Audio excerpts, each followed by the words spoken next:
సింపుల్గా గుర్తుపెట్టుకోమో, ట్యాప్ చేసి పని అయితే అక్కడ మోస్ట్లీ ఎన్ఎఫ్సి ఉంటుంది. అరే మా ఈ ఎన్ఎఫ్సి అంటే ఏంట్రా?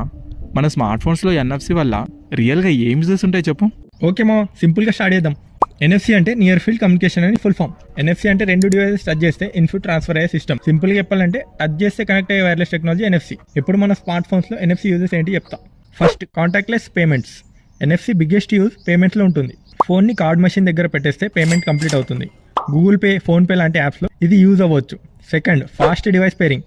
బ్లూటూత్ డివైస్ కనెక్ట్ చేయడానికి ఎన్ఎఫ్సి హెల్ప్ చేస్తుంది. ఫోన్ని ఇయర్బడ్స్ కేస్ దగ్గర పెట్టేస్తే ఫాస్ట్గా కనెక్ట్ అవుతుంది. Third, quick data sharing. Contacts, photos, small data ఫాస్ట్గా షేర్ చేయవచ్చు. కానీ ఇప్పుడు వైఫై డైరెక్ట్ షేర్ యాప్స్ వల్ల ఇది తక్కువ యూజ్ అవుతుంది. Fourth, NFC tags automation. కొన్ని స్మార్ట్ హోమ్స్లో ఎన్ఎఫ్సి ట్యాగ్స్ యూజ్ చేస్తారు. ఫోన్ ట్యాగ్ దగ్గర పెట్టేస్తే wifi on, silent mode on, ఇలా చాలా కమాండ్స్ రన్ అవుతాయి. And finally, digital keys.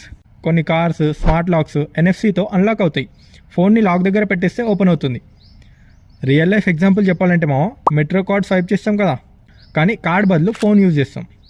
ఫైనల్గా సింపుల్గా చెప్పాలంటే ఎన్ఎఫ్సి మెయిన్గా పేమెంట్స్, ఫాస్ట్ పేరింగ్, ఆటోమేషన్కి యూజ్ అవుతుంది. క్విక్ ఫ్యాక్ట్స్ చెప్తా చూడు. ఎన్ఎఫ్సి రేంజ్ చాలా స్మాల్ ఉంటుంది. మోస్ట్లీ 4 సెంటీమీటర్ లోపలనే వర్క్ చేస్తుంది. అందుకే ఎన్ఎఫ్సి పేమెంట్స్లో సేఫ్ అని కన్సిడర్ చేస్తారు. సింపుల్గా గుర్తుపెట్టుకోమో, ట్యాప్ చేసి పని అయితే అక్కడ మోస్ట్లీ ఎన్ఎఫ్సి ఉంటుంది.